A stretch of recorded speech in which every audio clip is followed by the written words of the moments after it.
Hi everyone, I'm Datuk Dr. Inder here. Today my educational topic is whether you are a suitable candidate to do hair restoration FUE method. If you are a patient who wants to spot short hair, FUE will be the way to go because in FUE it does not leave a linear scar behind.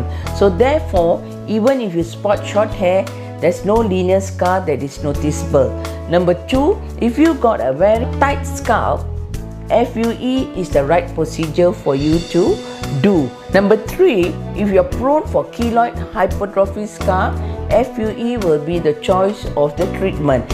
And sometimes patients who have done previously hair restoration and they got big graft, you can use FUE punches and harvest the big graft and make it into a thin follicle graft so that aesthetically it looks better.